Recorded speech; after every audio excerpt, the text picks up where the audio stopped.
औज़ुबिल्लाहिमिनश्शैतानिर्रजीम बिस्मिल्लाहिर्रहमानिर्रहीम। अस्सलाम वालेकुम। आप देख रहे हैं उर्दू एस्ट्रोलॉजी और मैं हूँ एस्ट्रोलॉजर अलमास यूनुस। आज हम मंथली होरोस्कोप में दिसंबर के महीने पे बात करेंगे कि दिसंबर का महीना आप लोगों का कैसा गुजरने वाला है। सबसे पहले मैं आप लोगों को प्लानिटरी कंडीशन के बारे में बताती चलूँ ताकि आपको आइडिया हो कि किस तरह से प्लैनेट रोटेट करेगा, मूव करेगा और वो आपकी ज़िंदगी पर किस तरह से असरअंदाज होगा।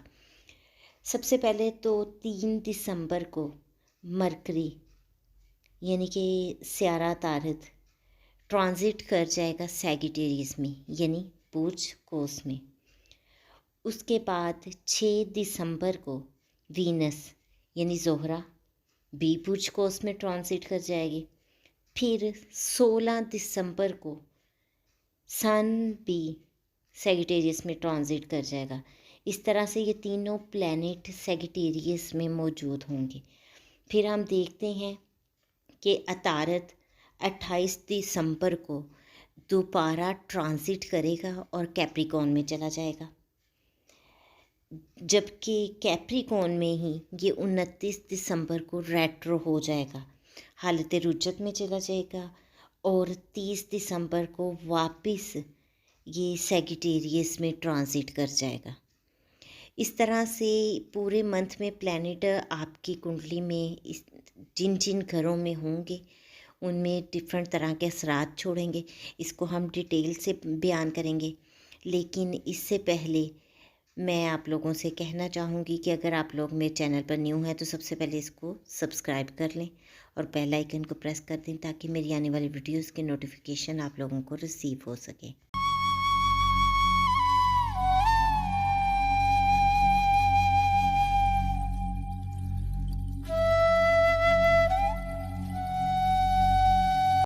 मंथली हॉरोस्कोप में हम जिस ज़ोडिएक साइन पे बात करने वाले हैं वो है पाइसिस यानी कि बुर्ज हौत।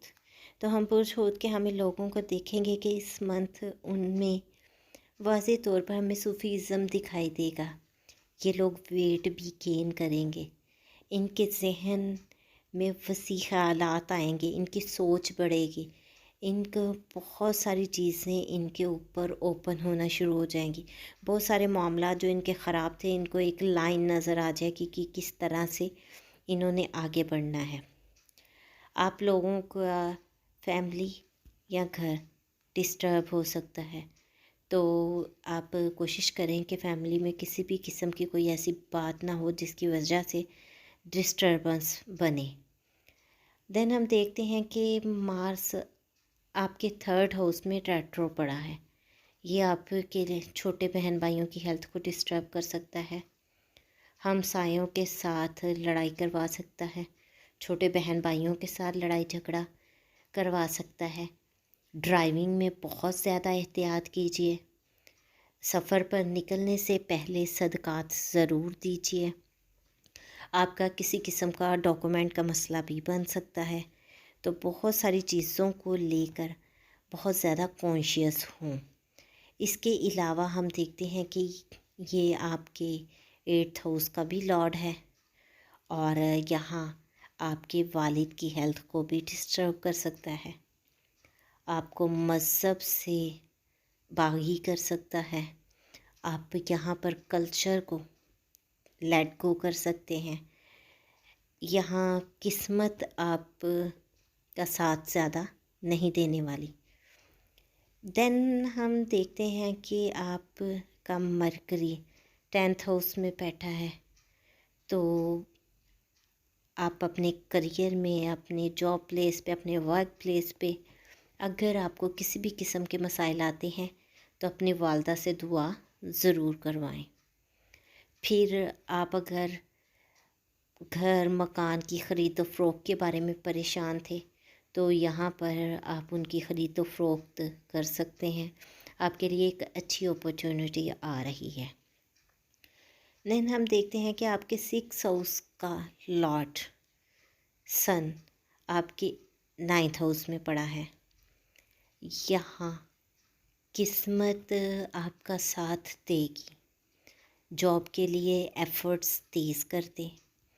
यहाँ آپ کو 16 کے بعد جیسے ہی یہ آپ کے 10th ہاؤس میں ٹرانزٹ کر جائے گا تو آپ کے جاب میں آپ کے کریئر کا آغاز ہوتا دکھائی دیتا ہے. جاب میں واضح آپ کو ایک پروگرس ملے گی. آپ کے باسز کے ساتھ آپ کے ریلیشن اچھے ہوں گے. پھر ہم دیکھتے ہیں کہ مرکری بھی یہاں پر بیٹھا ہے جو آپ کے 7 ہاؤس کا لارڈ بھی ہے. تو لائف پارٹنر کی وجہ سے گھر میں خوشی آ سکتی ہے، کوئی اچھی خبر آ سکتی ہے. ان دنوں میں کوشش کریں کہ کسی کو لون نہ دیں، کیونکہ یہاں آپ اگر رقم دیں گے تو آپ کو واپس تو ڈیفینیٹلی نہیں ملے گی، یا بہت ٹوٹ کے خراب ہو کر ملے گی. تو بہتر یہ ہے کہ ان دنوں میں آپ کسی کو بھی روپیہ پیسہ دینے سے پرہیز کریں. سیٹرن آپ کے 11th ہاؤس میں بیٹھا ہے. آپ کی خواہشات بہت جلدی پوری نہیں ہونے والی. اپنی خواہشات کو پورا کرنے کے لیے آپ لوگوں کو بہت زیادہ محنت کی ضرورت ہے، بہت زیادہ ایفرٹ کی ضرورت ہے. لیکن ایک بات ہے کہ یہاں پر کی گئی ایفرٹس آپ کے لیے فروٹفل ہوں گی. یہاں آپ جو محنت کریں گے، جس بھی چیز کو محنت لے کر محنت کریں گے، وہ آپ کی کامیاب ہوگی اور مستقبل میں آپ کو اچھے رزلٹ دے گی. یہ تو تھی برج حوت کے حامل لوگوں کے لیے مختصر سی ویڈیو. اس مختصر سی ویڈیو کے ساتھ ہی میں آپ لوگوں سے اجازت چاہوں گی. اپنا اور اپنے پیاروں کا بہت سا خیال رکھیے گا اور مجھے بھی دعاؤں میں یاد رکھیے گا. اللہ حافظ.